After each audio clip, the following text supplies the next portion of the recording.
Oi, pessoal, eu sou Laís Ramos, residente da EXP. Estou aqui apresentando o nosso canal visual, a EXP TV. O nosso convidado de hoje é o Lucas Ribeiro Rocha.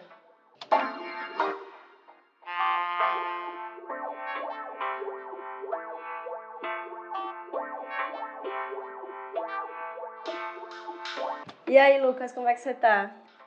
Olá, tudo bem? É um prazer também estar aqui conversando com vocês. Massa! Então, Lucas, conte um pouco pra gente de quem você é, quem é Lucas, qual é a sua história. Bom, minha história, né? Eu sou aracajuano, eu brinco que eu morei na mesma rua por quase 24 anos, lá em Aracaju mesmo, né? E aí me formei em psicologia lá na UFES e hoje eu estou morando em João Pessoa. Passei num programa de residência em saúde mental. Massa! E aí agora eu tô trabalhando, né, como psicólogo nesse programa de residência pela UFPB, aqui de João Pessoa. E eu também sou poeta e sou músico também. Massa! Várias coisas, né, Lucas? Sim, é verdade. E falando sobre isso, como é que isso começou na sua vida? Quando é que a arte entrou na sua vida?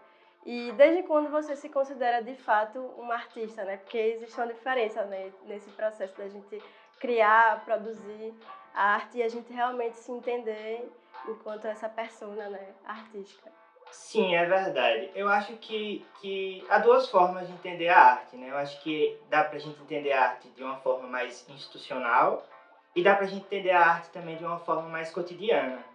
Então, eu penso que, por exemplo, fazer poético, ele pode estar muito bem no nosso cotidiano, enfim, a partir da minha definição, claro, de arte e de poesia, né? Mas, enfim, numa Sim. definição de poesia, por exemplo, em que é uma artesania em movimento a partir dos fiapos do mundo, por exemplo, eu costumo definir assim, a gente pode entender a poesia como algo que se faz ali no cotidiano, sabe? Uhum. Por exemplo, sei lá, naqueles rabichos que a gente vê no ônibus, ou num feirante que se vira ali para produzir arte também ali no cotidiano, sabe? Eu vejo muito por aí. Então, eu acho que há essa possibilidade de entender a arte, né? E é uma possibilidade também mais institucional. Então, eu acho que eu passo a me tornar um artista quando também eu passo a ter agora um livro físico, Sim. quando eu passo a, por exemplo, num projeto musical que eu tive, né, chamado Duodeno, com meu irmão, eu produzi um álbum também, experimental. Então acho que é um pouco isso, assim, tem essas duas possibilidades de entender e não dá também para dizer, assim, quando eu me tornei artista mesmo, tá? Sim, claro. Também não é assim de um dia pro outro, né? Amanhã Sim, você acorda artista e ontem não. Hoje não é ainda. Enfim, mas muito massa essa sua definição aí própria. Gostei. E agora falando um pouco sobre o livro em si, né, o Carne Sísmica. Ele foi um projeto apoiado, né, pelo edital aí da Lei Aldir Blanc. Então, conte um pouco pra gente como foi esse processo do edital. Se foi a primeira vez que você foi contemplada por esse tipo de recurso? então, essa pergunta eu acho que é bem interessante mesmo, né? Eu passei a participar de editais com a pandemia mesmo, né? Eu acho que com a pandemia esses projetos acabaram se intensificando um pouco. Uhum. Então eu acabei sendo contemplado no edital também do Museu da Gente Sergipana, ainda no início da pandemia, com um vídeo meu recitando algumas poesias. Ah, massa. Foi essencial, porque de fato, se não houvesse um incentivo do Estado, né? Eu não teria produzido esse livro porque é um custo muito grande Total. e também eu acho que ele produziu a possibilidade não só de eu, né, individualmente, publicar esse livro, mas também possibilitou que, por exemplo, a Blag, né, que foi a editora com a qual eu produzi o livro, ela surgisse também, emergisse, né? Já havia uma ideia de Luiz Mateus e de Ana Paula, que são editores da Blag, de construir a editora, mas era preciso também que houvesse um incentivo, né, do Estado para que isso fosse mais, enfim, fácil de ser efetivado, né? E ainda em relação ao seu livro, né? Eu queria saber agora um pouco do processo criativo dele, de como foi você vomitar aí esses poemas, se você já tinha começado antes de mesmo pensar que isso se tornaria um livro, ou se ele surgiu depois, assim, quando você viu a possibilidade de publicar um livro através do edital e tal, como é que foi isso? Então, eu acho que foi um processo bem demorado, assim, bem paciente também. Eu acho que é um processo que surge despretensiosamente, surge... Vou começar agora a escrever poemas e vou escrever para dar sentido às coisas da minha vida, às coisas enfim, da vida no geral, não necessariamente de mim. Sim. E aí, com isso, eu fui escrevendo. O primeiro poema, né, que está no livro, eu escrevi em 2017, então acabou que foi quase um processo de 4 anos, e, enfim, um processo de eu... Processo, isso mesmo que eu falei, né? Um processo paciente, assim, e obsessivo também, de certa forma. De eu sempre voltar aos poemas, de eu sempre mudar alguma coisinha, e de voltar, enfim. Sim. Aí as coisas foram ganhando corpo mesmo, né? Eu acabei utilizando vários desses poemas na minha monografia de psicologia, discutindo algumas questões relacionadas à linguagem, relacionadas ao contemporâneo, à produção de subjetividade, enfim. Um pouco por aí, essas doideiras. É doideira mesmo, viu? E aí, quando eu já tinha esse trabalho um pouco mais intensificado com a pandemia também, de voltar a esses poemas, de ver como é que eles conversam, como é que eles se atravessam, de produzir também novos poemas.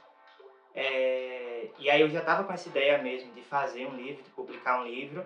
Com o surgimento do edital, né, tudo foi facilitado, né? Mas uma coisa muito massa que eu achei muito, muito bacana mesmo no seu livro foi o fato de ele ter algumas ilustrações, né, belíssimas, do pessoal do Ateliê Magalenha, né? Sim. Inclusive, a gente também está entrevistando eles nessa série de entrevistas aqui da XP, então é massa quando esses universos se encontram aí, das artes visuais com a literatura. Então, fale um pouquinho pra gente dessas ilustrações, da escolha desses artistas, se foi uma escolha consciente ter esse tipo de ilustração aqui no seu livro, uns desenhos assim meio de deformações, né? Sim. Como é que foi aí ter a participação deles? Então, eu acho que a ideia surge de uma admiração que eu tenho por Larissa, né? Eu acho Larissa incrível. E eu acho que Larissa, a partir das artes visuais, ela conversa muito com algumas coisas que eu também converso no livro. Que é justamente uma preocupação, de certa forma, de pensar e sentir o corpo, sabe? De produzir corporeidades diferentes muitas vezes, enfim, deformadas às vezes, estranhas. Mas eu acho que a arte de Larissa, ela está muito entrelaçada com isso. Então, eu fiz a proposta, né, para ela, dela produzir a capa do livro.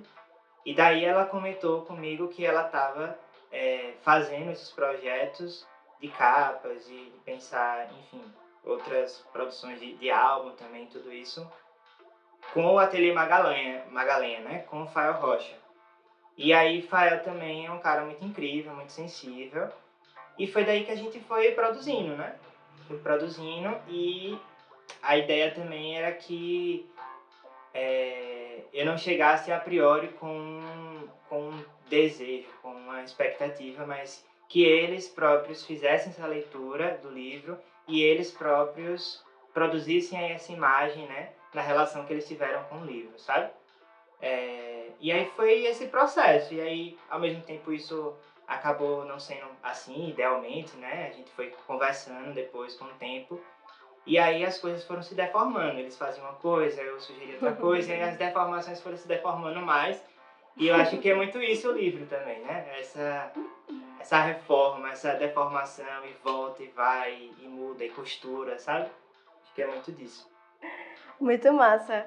Incrível isso. E realmente é como tem até escrito aqui, né, pelo seu editor, por Luiz Matheus. Isso, E que as ilustrações acabam compondo de fato o livro, né? E não apenas ilustrando ou complementando, né? Isso é muito massa, velho. Você falou um pouco sobre a relação do escrito com o corpo, né?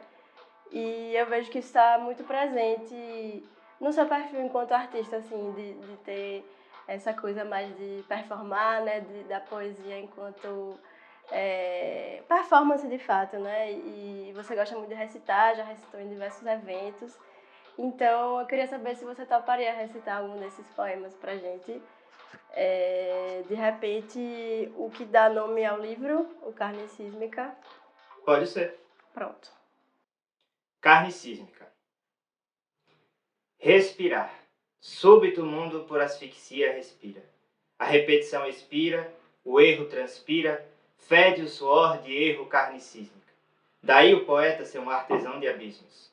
Embora abismos todos nos tirem o fôlego, agulho eu abismos crochês, afetos de argila vital. Sonhar sem ar argilar utopia rarefeita, e é nela que eu faço o horizonte sem fundo chover. Chover angústia, chover guerrilha de vida, chover saudade?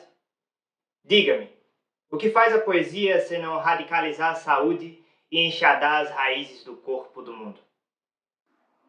Muito bom. Deu um arrepiozinho, assim, agora nessa pergunta final. Incrível, velho. Enfim, parabéns pelo livro. Muito obrigado, muito obrigado. Porque é realmente, enfim, muito massa, muito massa.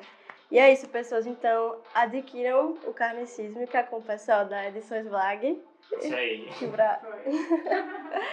E pra gente finalizar, então, Lucas, você tem aí, o que tá rolando no seu radar aí de projetos futuros? A gente pode esperar talvez um novo livro, ou o que é que você tá aprontando aí? Olha, então, tem alguns desejos e tem algo que já vai acontecer, né, em breve, né? Eu também acabei conseguindo outro edital pela Funcaju de um recital de poesia, então em breve, daqui 1 mês, 2 meses, eu acho que eu já vou estar fazendo esse recital, né? Vai acontecer virtualmente mesmo. Massa. E aí é isso, assim, quanto a projeto de livro, né? Projetos de escrita, eu estou meio parado agora, mas eu tenho uma pretensão justamente de puxar um pouco mais esses últimos versos aí que eu acabei de ler, né? Sobre a relação entre poesia e saúde, e de repente pensar algum projeto um pouco por aí, sabe? Até para aproveitar também, né, o meu momento do trabalho, a residência, né, que eu estou fazendo, que é de trabalho, enfim, que a gente tem uma parte de formação também, de aproveitar esse momento para justamente pensar sobre isso também. Incrível. Então há esse desejo, mas é um desejo, ele não está sendo produzido, né? E é isso, então espero que você continue transformando aí, continue criando, produzindo e a gente da XP, a gente é muito seu fã. Então, gratidão por ter topado conversar com a gente. Ah, que massa. A gente não pode esquecer, né, também de recomendar as pessoas que acompanhem você nas redes sociais, se você quiser divulgar aí seu arroba ou seus arrobas, se você tiver em mais de uma rede. Então, quero agradecer também a oportunidade de conversar sobre o livro, conversar sobre poesia, conversar sobre a vida, sobre o mundo, enfim. De ter esse espaço, agradeço demais. E para quem quiser me acompanhar lá nas redes sociais, o arroba é um pouco complicado. Lucre Brock. De repente vocês podem colocar embaixo para facilitar, né? Luke de Lucas, Ribe de Ribeiro e Roque de Rocha. Então é Lucre Brock. E é isso, então fiquem ligados aí ao trabalho de Lucas. E é isso, obrigada, gente! Então é isso, galera. Esse foi o 10º episódio da XP TV, o canal visual do Coletivo XP. Se você chegou até aqui, curte, comenta, compartilha com a galera e muito obrigada por ter assistido. E é isso, até o próximo episódio.